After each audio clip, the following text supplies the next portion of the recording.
জীবনের পথে কত কিছু হারালাম, কত কিছুই তো পেলাম না।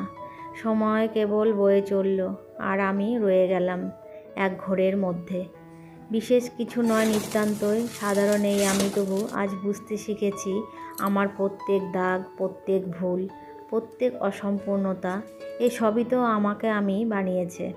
পরিপূর্ণতার সন্ধানে ছুটে কি হবে? আমি যেমন আছি তেমনটাই তো সুন্দর। আমি সম্পূর্ণ, এমনকি আমার অপূর্ণতার মধ্যেও আমি সম্পূর্ণ। আজকে বৃহস্পতিবার, তো বাচ্চারা স্কুলে গেল। ওদের আজকে টিফিনে দিয়েছিলাম পনিরের স্যান্ডউইচ, আর সাথে ছিল ফ্রুটস। আমি ব্রেকফাস্টে সেটাই নিচ্ছি, আর সাথে ছিল ঘি কফি আর একটা ফ্রুটস। অনেকদিন ধরেই মিঠি বায়না করছে চিকেন খাবে, তাই আজ ওর বাবা সকাল সকাল চিকেন নিয়ে আসছে। এখন সেটাই বানাতে হবে, ওটা বানিয়ে বাদবাকি কাজগুলো করে নেব।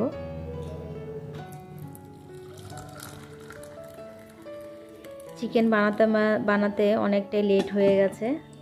তারপর স্নান সেরে সবাই খাওয়া দাওয়া করে নিলাম। তোমরা সবাই ভালো থেকো, আবার কালকে নেক্সট ব্লগ নিয়ে আসবো। ততক্ষণে টাটা।